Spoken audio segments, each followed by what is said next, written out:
Hi guys, I am making lunch, and if you are like me and my family, sometimes you just really have to work at making things stretch, or making leftovers. Hello. Making leftovers into something different but with the same items. Okay, I need you to go on. No snitch and cheese right now.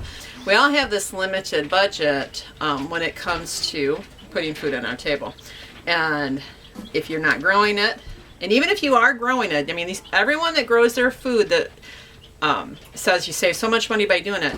If you are feeding animals, you are investing food into them, and unless you're growing that, and very few people actually do that. So somewhere there's an investment in the food, and you always. My point is you want to make it stretch. Even if you're harvesting and canning your own produce, you still have to make it stretch from one season to the next. Well, on a day-to-day basis, we have to make our food stretch. Last night I made double stuffed tacos. So, of course, that means we had beans and hamburger, and we had the vegetables, and we had corn shells, and we had flour shells. But today I don't have enough leftovers to give everybody adequate tacos to fill their belly, so I kind of have to do some supplementing here. And so what I've decided to do today is make a taco pizza, and everybody loves taco pizzas here, so I'm good to go. And the only thing I had to do different than I did last night, because everything's already cooked up, the meat's cooked up, and the vegetables are all cleaned and cut, is I had to make a shell. So I made a, I made a sourdough shell, and then I warmed up my beans. I had my beans in the ice box.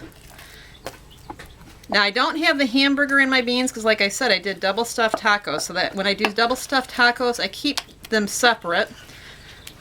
Because you could mix your hamburger in together. I don't have hardly any hamburger left though.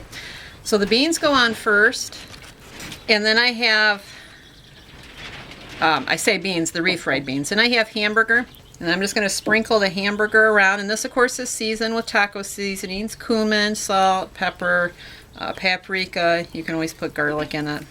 My beans are highly seasoned, so I'm not too concerned about the meat not being seasoned. The neat thing about that is if you can make another meal out of leftovers, it's like a super quick meal.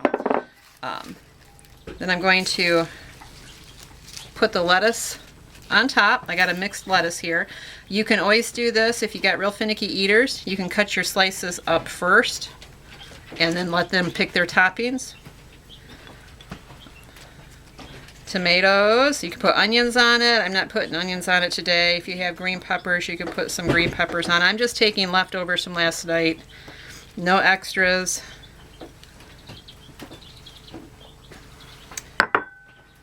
And then our shredded cheese. And this is, I think this is Colby.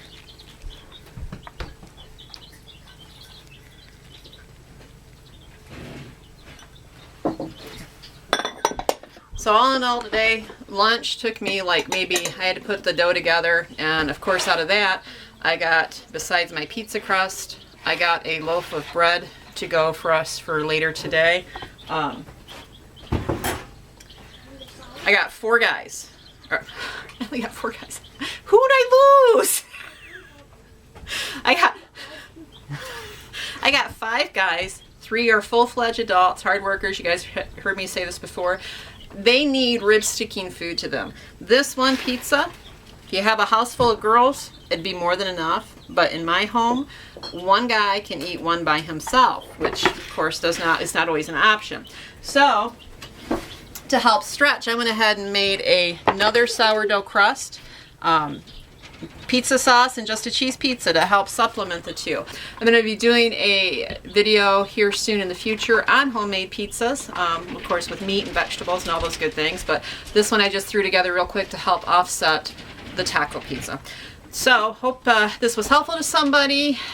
Use those leftovers, make them a little bit different. It's, obviously a taco pizza, it's going to taste very similar to a double stuffed taco, but the sourdough mixes it up a little bit, and a lot of it's psychological. Mixing things up, even though using the same ingredients, it just changes the mindset. So, all right, well, we'll talk soon. God bless. Hi guys. Hey, I wanted to do a channel shout out today to a channel that, to me, it's just amazing, and she is just a beautiful person. The focus of her channel is frugality and just following parts of her life and her cooking. She has a diary of her grandmother's that she reads regularly, and she's just overall, it's just a neat channel to go to. As a rule of thumb, we don't do channel shoutouts. We did it one time, and for reasons we won't go into, we later regretted doing that. But I just have been so impressed with Tessie, and I felt it on my heart to want to share her.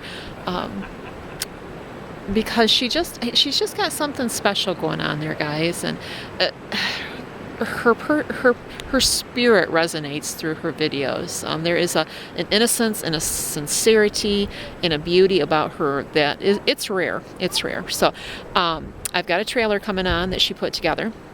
And so if you get a chance, go check her out. I'm going to put a link to her her YouTube channel down below. And just as a forewarner, I'm going to probably shout out to her a couple of times in a couple of different videos, because not everybody, not of our viewers watch the same video. Some will watch the cooking, some will watch the family vlogs, and some, of course, watch them all. But I want to make sure that everybody at least gets an opportunity to go check her out. So, all right. Thanks and God bless. Buddy, and welcome. My name is Teresa, but my friends lovingly call me Tessie. My channel name is Homestead Tessie, and I share with you all of the things that I do on a 1-acre property. Back in 2007, we were over $300,000 in debt. We decided to sell everything that we own in order to live a simplistic lifestyle.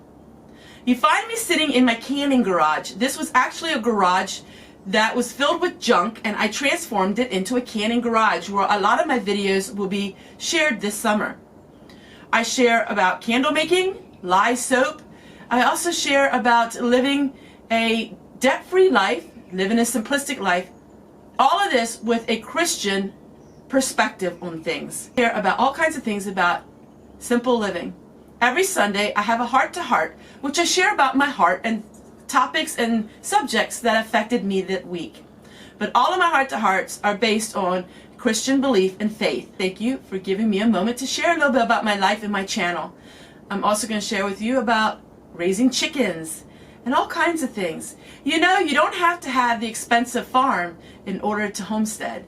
And I share with everyone how I have made a self-sufficient lifestyle on 1 acre. Thank you guys for watching, and God bless.